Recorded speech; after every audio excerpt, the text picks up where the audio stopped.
Kleinfelder presenting on the topic, is your firm taking client loyalty to the next level? A little bit of housekeeping before we get started. Those of you new to the GoToMeeting platform, you'll see a little toolbar on the top right-hand side of your screen. If the toolbar is expanded and there's a whole bunch of stuff blocking the slide, you'll find a little right-hand arrow at the top you can click, which will collapse the control panel so you can see the entire content. If all you see is a little toolbar, there'll be a left-hand arrow at the top on which you can click and expand the toolbar. That's important. That toolbar, the control panel, is what allows you to pose questions. So take a moment, find where that is, and see the spot to ask questions.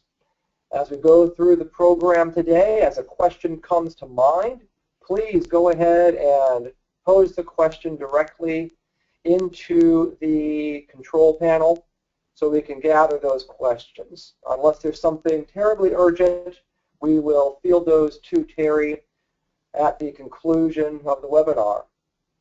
Also, please do stick around to the end. The Q&A time is usually very fantastic on these webinars, and we have some additional information for you at the conclusion of that as well.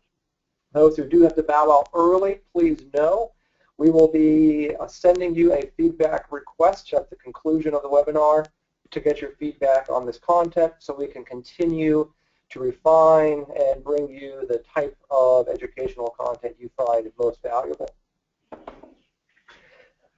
In terms of introduction, I began working with Terry Reynolds, almost 4 or 5 years ago. We've been on an exciting journey together, and I've learned a lot from him about how professional services organizations take client loyalty and client experience to, from what I've seen, unprecedented heights in the industry.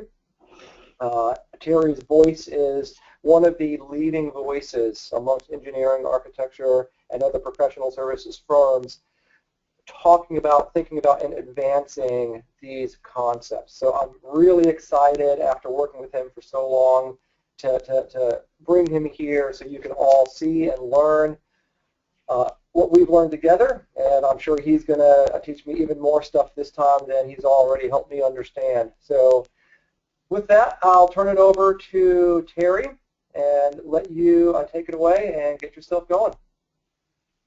Great, thanks Ryan. Welcome everyone. As introduced, my name is Terry and I'm the president for Ovent Consulting. But before you get worried, this is not going to be a sales pitch webinar, mainly because I'm just like you. I work for a professional services firm. Kleinfelder is a multifaceted design, engineering, construction management, and environmental firm based in the U.S. Just to give you some scale, we have annual revenues of around $350 million, nearly 2,000 employees, approximately 25 active clients, and that's annually resulting in approximately 5,000 active projects, all those being annually. Just to close the loop on my introduction, Ovent is a 25-year-old consulting company. I started to service the various ad hoc requests I've received over the years. And what I mean by ad hoc is I don't pursue or market to clients. I share this with you only because you are a highly targeted group of firm owners and marketers exploring how a client loyalty strategy could impact your business. For me, I've been with the AEC space for around 10 years. Prior to that, I was with Intel, a semiconductor company. I live in Folsom, California with my wife and 2 daughters, and I'll spare you the list of things I like to do, but if anyone would like to talk cycling, backpacking, or fly fishing offline, of course, I'm all in. So I wanted to start by helping me understand where all of you are in your respective client loyalty journey. This will help me frame up some of my comments and examples, as well as help you understand that you have peers at similar points along the journey.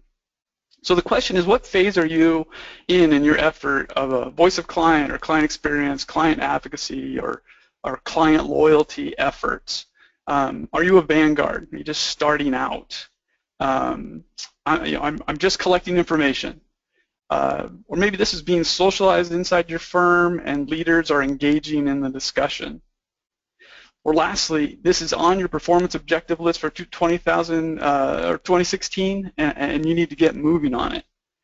So while we're taking those answers and providing that feedback, quickly go over here. The format for today will be me really talking for approximately 30 minutes and really just sharing why we defined and implemented our client loyalty strategy, what were our big challenges and pitfalls, and where we are going. This content that I developed was really, and I developed it in this manner to help you with some of the decisions you are likely wrangling with in developing or advancing your own client loyalty initiative. After my brief presentation, I'll be happy to answer any of your easy questions. If you come up with some really hard ones, I may have to punt to someone else. So we'll give a few moments here on the results. If you can see up there, you simply you text to client FB. Yeah, see we're getting some things in to 2233, and once you join them, you can text in A, B, C, or D. That'll get us some feedback. Let's give that another moment if we can.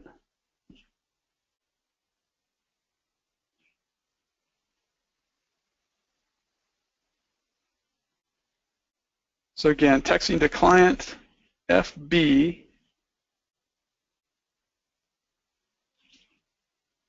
All right, so it looks like we're getting a high percentage of it. You're a vanguard, 75 to 25. So you're just starting out, just an idea in your head. That's great. That helps me a ton. So why? So why take on attempting to impact your client loyalty without spending any time on defining loyalty? As I'm going to assume everyone understands what it is. Let's look at what it could mean. Let's talk about some very simple loyalty economics. First, companies that lead their respective industries in client loyalties grow twice as fast as non-loyalty leaders. So here, think Apple versus Dell from a computer manufacturer technology type company. Second, loyalty clients, those that are inclined to promote you, have 12 times the lifetime value over those that don't find you promotable. So as an example here, use your own experience. If you find a local car repair shop worthy of your praise and you are very inclined to stay with them, inclined to give them opportunity after opportunity to serve and charge you, this versus the jumping around to other repair facilities based on a coupon or even more convenience. Or if you're like me, I've factored my car purchase decisions based on the capabilities of my mechanics. That is the impact of loyalty. So moving on, why did we take on this challenge? Well, for Client we needed to protect against the erosion of our core business. We had been experiencing a trend of losing market share in what we defined as our core businesses. I can't share the numbers, but they weren't insignificant. We understood the economic reasons for gaining loyal clients, but we could only use our gut reaction as to why a client might be loyal to our firm. And lastly, we understood that guessing or making assumptions on why we were losing some of our core business was getting us nowhere, and likely was a big part of the root cause led us to where we were. So the answer for us was not internal to our firm. We needed to engage with our clients very differently than we had in the past. So every time I see this next slide, I have to laugh because it is 3 simple, logical statements. But just like most impactful things, gaining client loyalty is simple in concept, but still requires some work. So for everybody, or everyone here, giving clients a voice requires investment. Investment in hard cost, the tools, the integration, communication, and the resources. Couple that with the soft cost of driving overhead up by asking our billable folks to take the time to engage with our clients in a different manner from what they were very used to. We had lots of stakeholders to engage internally before we moved to our external clients. we had to develop new processes and workflows associated with how to request client feedback and then how to process the information we received to address the feedback that pointed to exceeding or not meeting our clients' expectations. Lastly, we needed to take that information in aggregated form to help define what was most important to our clients and what correlated to the real drivers of client loyalty. For us, that was a jump into some new marketing math. So I apologize to anyone on the call that I just scared. These are all challenges that you may face, but they are by no means insurmountable. For each of your organizations, you're different, and thus you'll have some things that come very easy for you. For the companies I've worked with, factors like culture, leadership, commitment, a clear organizational challenge, or even a challenge that feels more like a crisis have smoothed out some of the bigger bumps. So again, I'd like to understand more about where you are in your journey, and more precisely, what are you seeing as the largest challenges to introducing the concept of client experience improvement or client loyalty to your organization? So is there really no stomach for the investment at this point? No allies. You're kind of on your own. There's some blind spots maybe for your project managers, or maybe some good old-fashioned project management or project manager arrogance. Or lastly, you simply haven't defined a path for introducing this to your firm. So again, we'll give it a few moments for the results.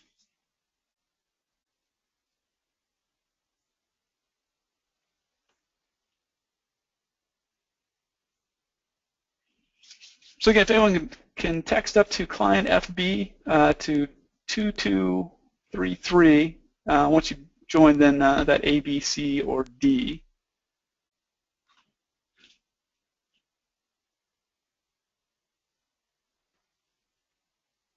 Okay, so we're seeing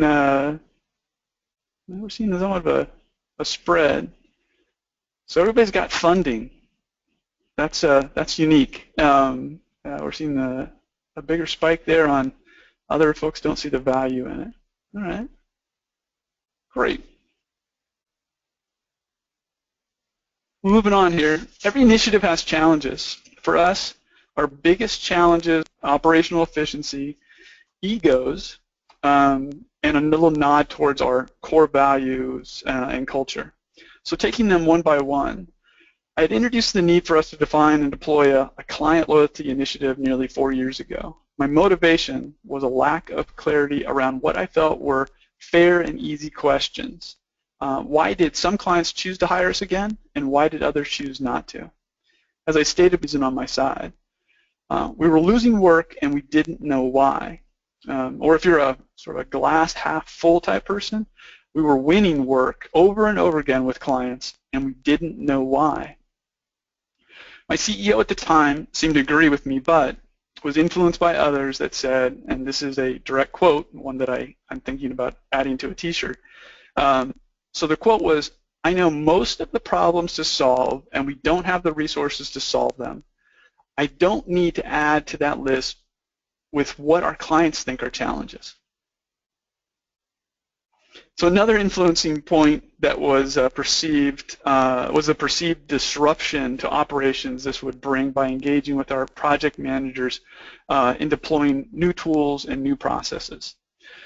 So my solutions, first I continue to ask those fair and easy questions across the organization of where and why we were and were not successfully protecting our base. Next, I began to socialize the benefits of understanding our clients' expectations and the benefits of knowing why we were meeting, exceeding, or disappointing our clients. Just like a good marketing campaign, I targeted the right influencers inside my firm and sold them on what was in it for them.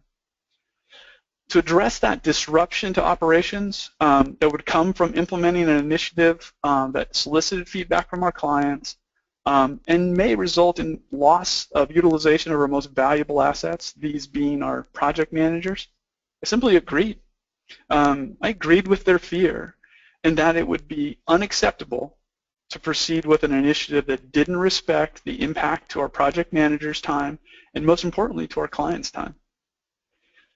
So I had to solve that by selecting the right tools for gathering feedback, and I had to make the adjustments necessary in how we trained our folks, how we supported them, all the changes necessary to the process is really to ensure the value far exceeded the investment of time from our PMs, as well as the investment of time made by our clients. The next challenge that we saw as big for us, early on, some of our PMs were adamant about not gathering feedback from our clients. In fact, every office I traveled to, I was told multiple times, I know my client. Or, if my client had an issue, you can bet the farm she would tell me. The solution here for us was a bit of manufactured luck, but luck none the same. We instituted a pilot for the initiative in one of our offices before rolling it out across the firm. There too, in that single office, the PMs were pretty clear on the fact they didn't need to, nor did they want to, bother their clients with requests for feedback. They were skeptical and reluctant, but with arms firmly crossed and disapproving glares, they helped us to solicit their client feedback on a few of our ongoing projects. So where the luck came into play for us is we got some pointy feedback from a client, so pointy that it was agreed that if we hadn't gotten the feedback at that time, we would have lost work with that client, if not the entire relationship. So I'll speak to it shortly, but we used that story to help other PMs over their trepidations. So the last big challenge was feeling that this was just the annual corporate or leadership shiny new project, and it would fade away just as the others had due to eventual apathy or the next shiny new project. We worked this challenge by frequency and consistency of message. We created and curated those success stories early and often. I developed my stump speech, and that for my executive peers, and I sought out those 10 or so key influencers to share our early successes and results with. This created our bandwagon, and because we could demonstrate value or return on the investment of a project manager's time, we created momentum. And that momentum helped it to feel no longer like a corporate initiative, but that of an employee movement, once again embracing that core value around client success. Additionally, more and more project managers started to see this process really more as another tool in that PM toolbox. So I'm going to move on to some of the other barriers we uncovered as we began to implement this initiative progressively wider across the firm. But again, I want to come back to you and get your experience and your perspective. So can I ask you guys again to share your experience and tell us what has been your single most significant barrier to success at this point? Nobody's listening. There's some cultural challenges out there. No investment resources. You're on an island, or I simply don't know how to do it. So if you can jump back onto the polling tool and give us a little bit more success or a little bit more information. So again, text client FB 22333, and then A, B, C, or D. Just give it a couple seconds here to see where we are.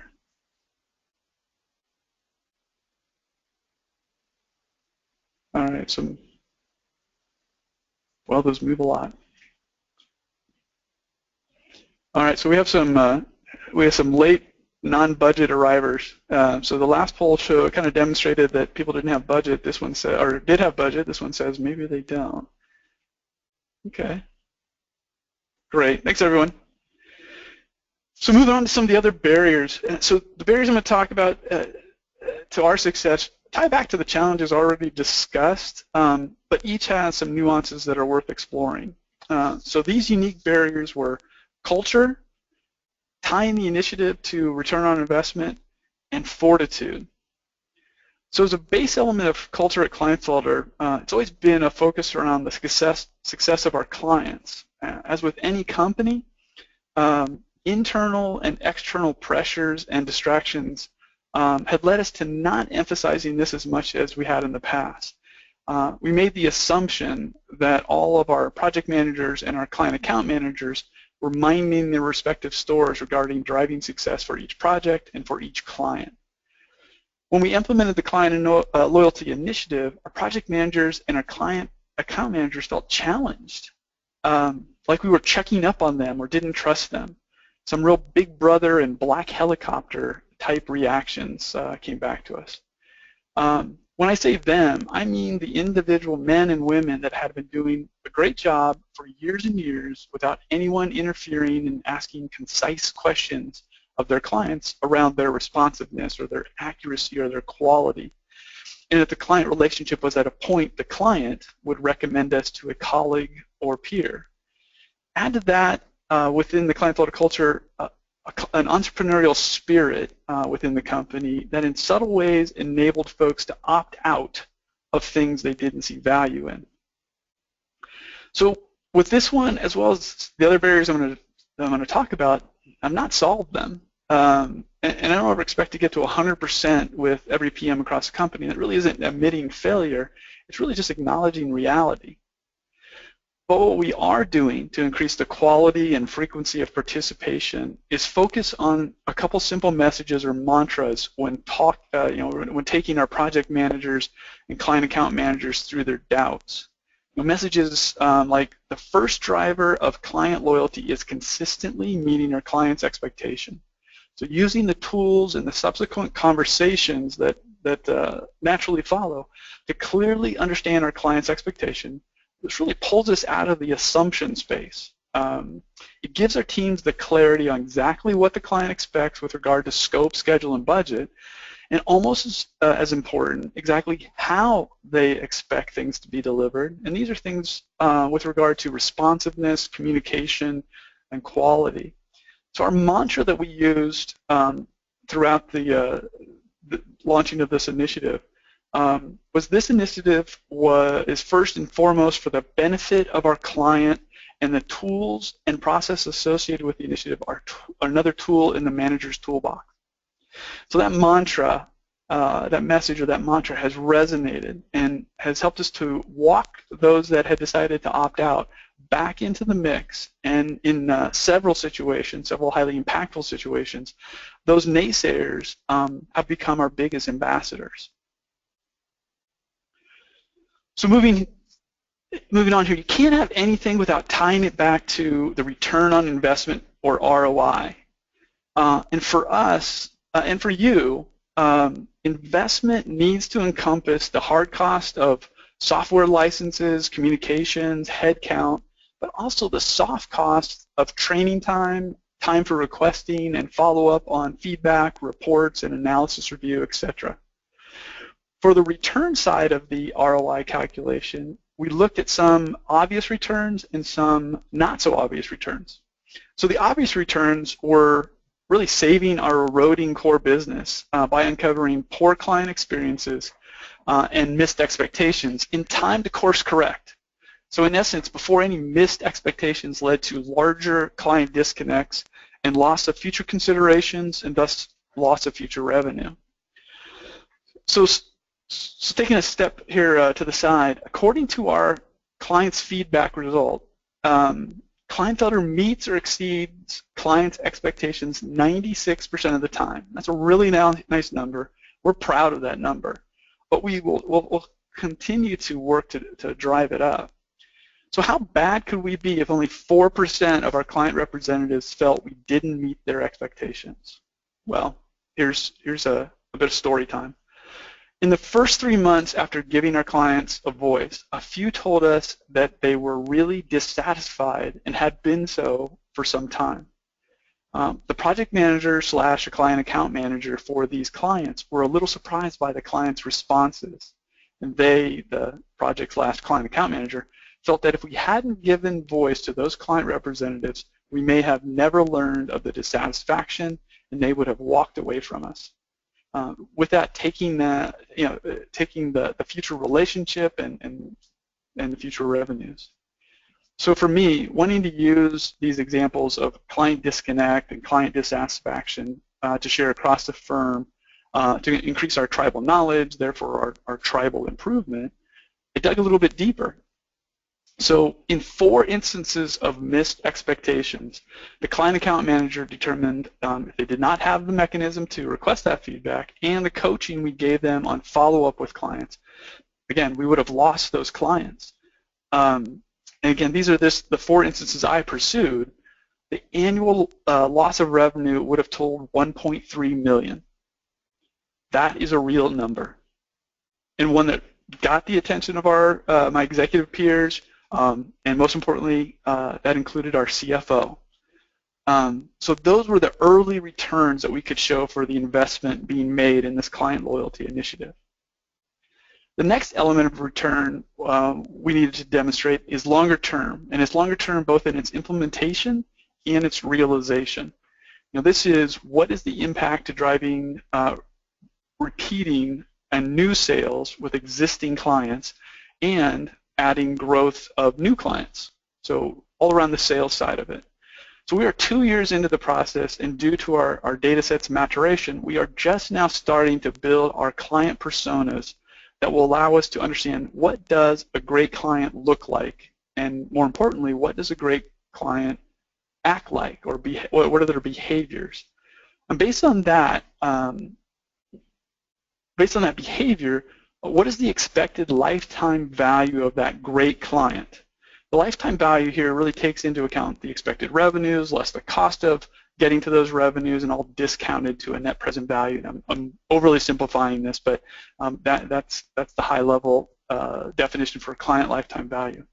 When this is compared to the lifetime value of an average, or going even further, to define the lifetime value of a client that doesn't think highly of our firm, it will become clear the value of moving clients from average or passive in their inclinations to promote our firm to those that are great clients, that are advocates of what and how we perform for them. And with a little bit more time, we'll start to more clearly understand even the cost of this movement from good to great clients. The next barrier to our success has been fortitude. As talked about before, people jumped on the client loyalty initiative bandwagon, and that was great, but they wanted more of the good stuff that they were seeing. As an example, early on I had operational leadership asking for the data to be sliced and diced at the office level for all of our 70-plus offices. They wanted to see how each office was performing with regard to overall client satisfaction. That wasn't an unreasonable request, just very premature. We simply didn't have enough of the data set at that time to give them reliable or actionable data at the office, region, country, at that time even at the company level. We were just 2 years into the client loyalty initiative, and only now are we able to look at some of the systemic issues our clients have told us are driving a less than delightful client experience. I estimate it will be another 6 to 9 months before we can truly have statistical confidence in the data at the office level. So for us, patience in this process and the staying power to see it through the "what have you done for me lately" periods of internal pushback was, and to be honest, continues to be a barrier to our continued success. The last barrier seems kind of trivial on the surface. How does storytelling impact culture or financial outcomes or success or failure of key company strategies? Well, it's a setup, of course. So the answer, as you already know, is it has significant impact. Our barrier in this regard is time. We are not doing the best job we could in curating stories about the client loyalty initiative's results and sharing the successes of our project and client account managers, the successes they're having in understanding client expectations, understanding where we are meeting the balance of value and service to our clients, and where we are exceeding the value we bring. Our stories need to share where we need improvements and the actions taken to ensure those improvements are completed moving forward. They also need to show what we did when we were far exceeding client expectations and what that can mean for our future engagements with individual clients or clients as a whole. So the future. Where do we see ourselves in the next 2 to 3 years? So let's do a quick review. We were in no man's land and making too many assumptions about the erosion of our core businesses and really some assumptions about the very unique expectations of our thousands of client representatives. We didn't have an adequate, if we were giving them the right level of value for the service, or over-delivering and really eroding our own margins, project over project. So as of today, we're in a good place, or at least a better place. We still have some work to do. That includes listening, a relationship overall satisfaction discussion debrief protocol. And if that is not marketing speak, I don't know what is, but that's what we call it. We also have an executive visitation calendar for our strategic clients. And we're bringing select clients into advisory discussions so we can learn firsthand and share with all of our employees within the company what makes a great consultant. But we're doing that from the perspective of the client. We have buy-in and active participation in our version of a closed-loop process that takes the feedback we've received from clients and ensure any follow-up is done in a timely manner. And if any coaching or key learning sharing is appropriate, in this we know who is accountable to making that happen. On the other side of the closed loop, we're now looking at the data in aggregate and understanding where, as a company, we need to look for improvements to the client experience. There again, we have that accountability for driving the changes that are necessary. Lastly, we're correlating the drivers of client loyalty with what is most important to our clients and where we fall on the approval scale of our clients.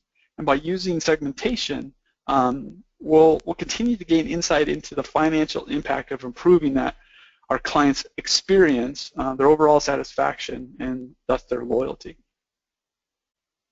So in closing here, we have real opportunities. Any company that invests in understanding client expectations with the intention of taking actions to improve percentage of times they meet or exceed those expectations is emphasizing what is likely a cornerstone of their culture around client success. And since employees are certainly more inspired by culture versus process or strategy, tying efforts to improve client success enables us and you to accentuate or re-emphasize this powerful cultural element. So not only will delivery to our clients each and every time differentiate us in our client's mind, but also the investment made and our respect for our clients to define and execute the workflows, the tools, the processes necessary to consistently give our clients an objective voice in how we are understanding and meeting their respective expectations. This too has proven a valuable differentiator against our competitors. The last thing is we need to use the clients that love us. We need to mobilize them. We need to make an ask of them to, in unique and creative ways, help us grow within their organization or maybe even with a new set of clients. So I have one more question for all of you, and that is, what are your next steps? So are you ready to start socializing this in your organization? Do you need some help with some of the unique barriers that you're seeing? Maybe you're ready to share a plan with your leadership or with your peers? Or are you ready to admit really some mental lapse has occurred for even considering the notion of improving client loyalty within your company? So like they say on the talk radio shows, I'll take my answers offline. I greatly appreciate you attending today and letting me share my experiences with all of you. At this time, I'd like to turn it back over to Ryan and see if any of you have any questions. Hey, thanks, Terry. I'll let this go. I think this final poll is getting some more activity than the others, so good to see that engagement. We are at the question and answer phase. Thank you all for participating in the poll. I had mentioned earlier in the housekeeping, if you have any questions, please use the Q&A box in the GoToMeeting control panel, which you'll see on the right-hand side of the page. So while some of you are formulating your questions, let me just take a quick moment to introduce later on this year in May in Durham, North Carolina, we are putting together a 2-day conference focused on these topics like Terry talked about today. How do you really master the art and the science of taking care of clients?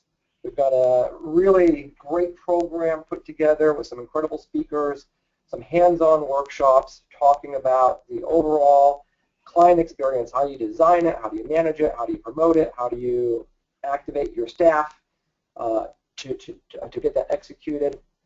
So please take a look. If you go to clientfeedbacktool.com, you'll see a link there so you can explore more about that. Or of course, reach out to us at Client Feedback Tool. Going back to these questions, I've got one here from Kathy. Did you take a first step by evaluating proposals first and then going to projects? So no, we worked it in reverse.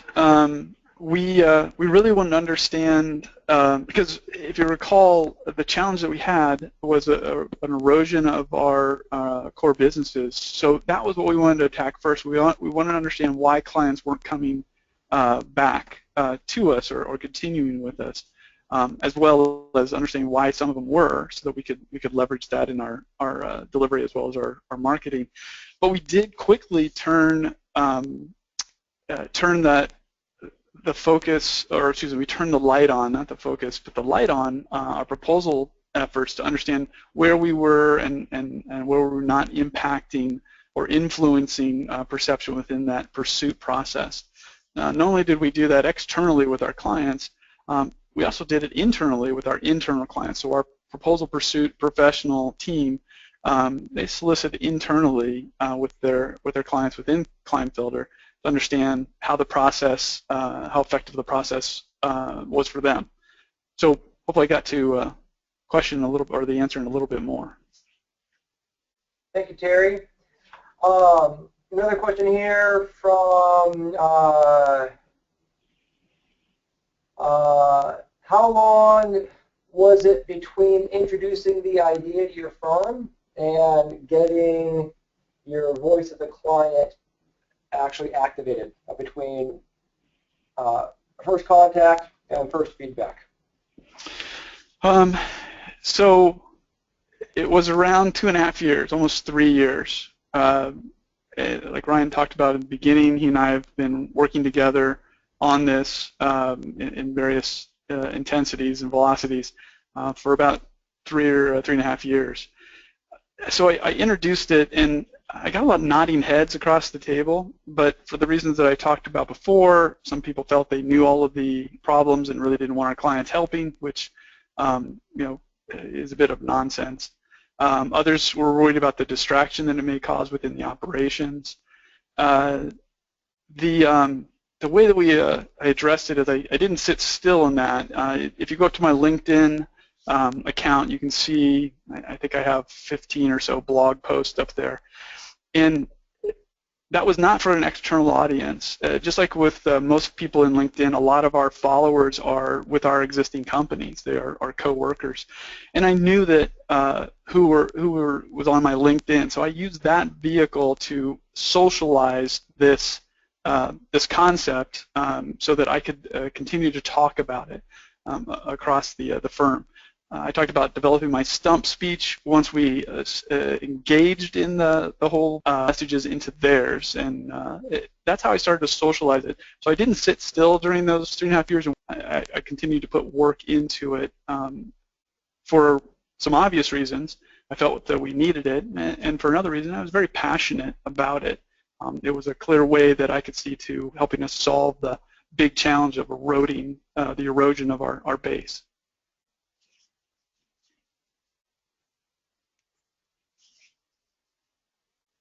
So Ryan's got up my blog here. So lots of different things up there. You can go up and take a look at it. They are very second to 60. Stuff there that people have used. Again, other companies that I've worked with have taken these concepts and used them inside to help socialize just the salient points that drive people's perceptions. Okay, thanks, Terry. Got another question here from Doug. How did you expand this from your first pilot out to a whole organization across 70 offices? So Rolling Thunder, we piloted it. We got a bit lucky, like I said, on some success stories. But I went to those people that I knew had this similar level of passion for this, or willingness to engage in this to address some of their challenges from an erosion perspective. And those are the people I jumped in with first. And there were some bumps from a logistics standpoint, from a just the mechanics of it all. But we worked those out with those people that were highly tolerant. And then we simply started rolling it across the company. I'll be honest to say that I took my easiest audiences up front, so that as I got towards those that were crossing those arms a little harder than others, I had a lot more success stories. I had a lot more of their peers in our operations saying good things about it and how it impacted their operations. So it was really that rolling thunder. We're actually not done yet with the rolling thunder part. We've covered our U.S. operations. We have operations in Canada as well as Australia.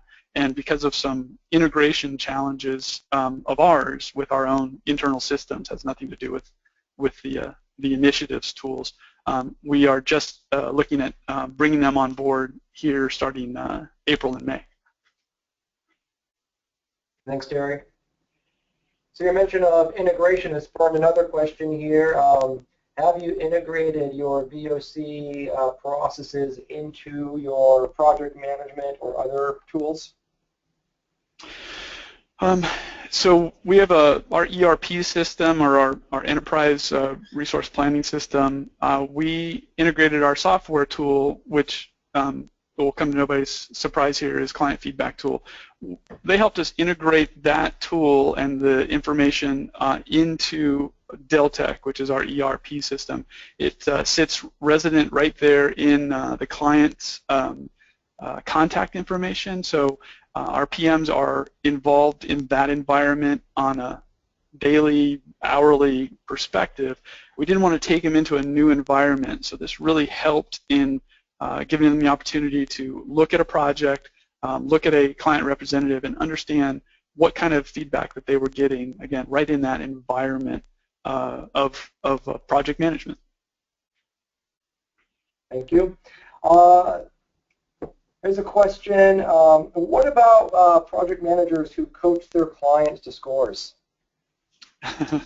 Yeah, human nature is people like to game the system, and we knew that was a dynamic that we would have to wrangle with, but we preempted it with a very genuine feeling across this initiative, and that was we didn't want it to be punitive. We really wanted to get to the information that our clients were providing to us. If we helped, or whatever, project manager or client account manager game the system by going to a client and saying, hey, my job is dependent on you giving me a high score here, well, then we weren't getting those things that we really needed to work on. Aside from the fact that our integrity would be questioned a tiny bit. So what we told our project managers, and what we got commitment from our leadership of the company, is the scores just did not matter. They meant something, of course, to our clients, and they should mean something to the project manager. But the thing that we really focused on, not the scores, but what they did with them, what they did with the comments. So if something needed to be followed up on, and I want to make sure you're clear, is not just the low scores or the pointy comments. You need to look at the high scores as well, because as firm owners or marketers or whatever role you may play, there's great things to learn on both sides of that scale. So we told them scores do not matter. You will never hear anybody talk about the scores for your project in any of your performance reviews. But if you do not follow up in a timely manner and close out to success with that client, you can absolutely guarantee that that conversation will be brought into your performance reviews. So that really did help us in curtailing. We didn't eliminate, but we certainly curtailed that gaming of the system. And frankly, we built a tremendous amount of credibility with our project managers. Thanks. Another one here, talking about finding some issues and following up. Can you share one thing you did find that was a problem that was leading to client erosion? Yeah, there's a few to pick from. The one that sort of eluded us the most was responsiveness. In responsiveness, people usually jump to a reactiveness.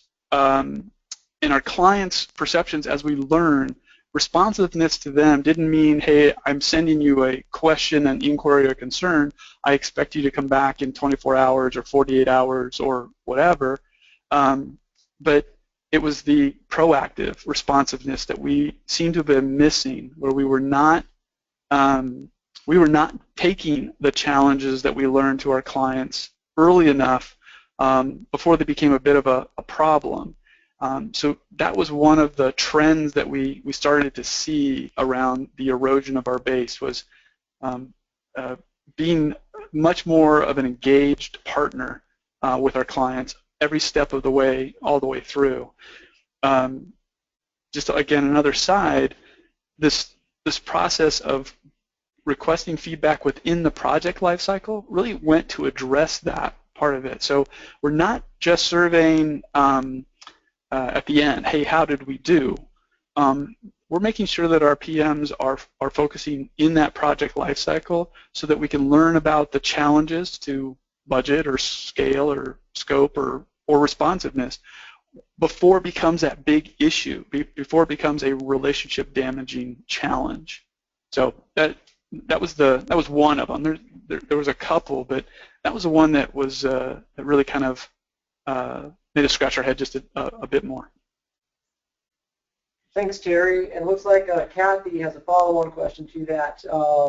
She's encountered some resistance when talking about client loyalty initiative. And she encountered some fear that if a client gave some poor feedback, what if we don't have the resources to address it? So that might go back to the executive you mentioned had a similar comment. Talk about that a little bit. I can't imagine, so I guess twofold. I can't imagine you not finding the resources to address the challenge. But there are some challenges that our clients have come back to us that are simply irrational. And, you know, our clients are people, and they can be irrational in their expectations. But fixing that problem or addressing that challenge really means going back to the client and saying, you know what, I get what you're saying. It's simply not something that we can do. And when we did that, we found, again, we engaged at that partnership level. They were, instead of us trying to fool them, instead of us trying to, you know, make it work with a bit of smoke and mirrors, we upped our trust level, our trusted advisory, our credibility, and so on by really going back to the client and saying, we'd love to address that, we simply can't. So I can't think of anything yet, an instance, and we've done that multiple times, where a client has said, okay, well, goodbye. We can't use you if you can't fix that problem. We haven't had that yet. I think it's a combination of us finding the resources to fix that challenge or really resetting expectations with that client. Thank you. And I've got one final question. So if you have a question you haven't asked yet, now is the time to get it posed. We'll wrap up after this final question. Question here, Terry. How big is your team, and what are some of the roles and commitments you've had to make to be successful so far? Yeah, so I have I have two full-time employees that help me through this, and it's really more on the analysis side. So analysis and tracking and making sure that that accountability element for which PMs are soliciting feedback and when and how and what, and that's really so that we can feed the direct managers or the operational leadership, feed them that information so that they can track it and stay on top of that. My other full-time employee helps with the communication piece, so developing the reports, uncovering and curating some of the stories that we have out there. So those are the two full-time. And then I have a governance body. Take that back. I have two. I have one body, and these are all, I call them volunteers. We pay them, but I don't pay them. But that group is really sort of my advisory or my dream team. Those are the ones that help advise me on where we should be taking this initiative and what we should be considering. And they're a good cross-section of the company representing the project management community, technical community, finance community, and so on. Another body that I have is really our executive leadership team.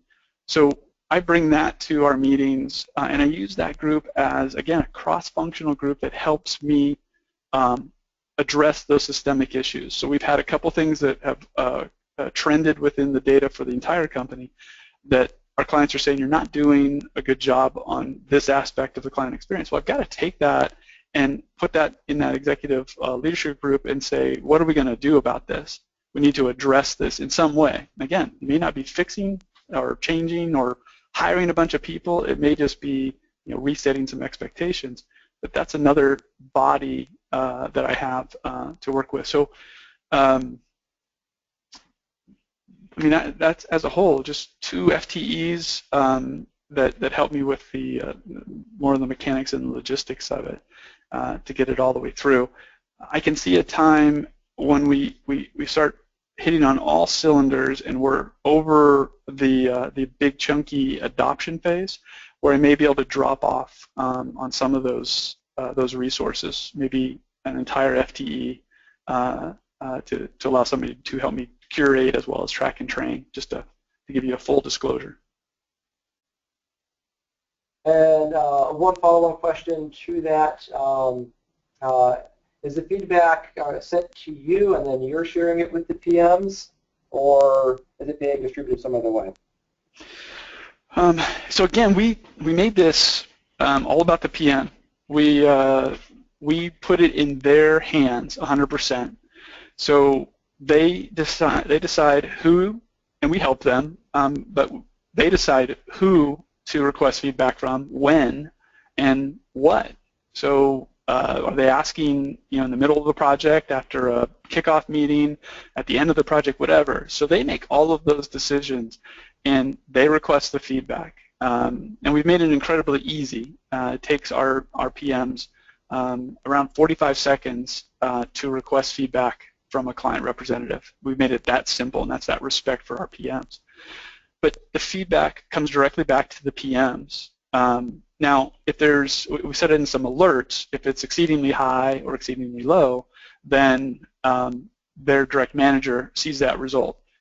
And we've coached those direct managers how to respond to that, not how to respond to the client, but how to respond to the PM, and how to engage them in what they're going to do and how they're going to do it, or really what were the reasons. Why did the client say those things?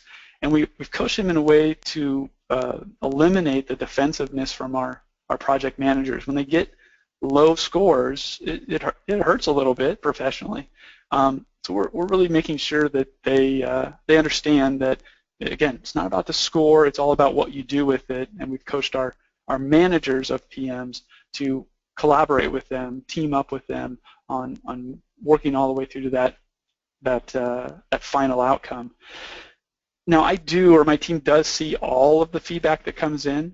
That helps us to be able to mine for those stories.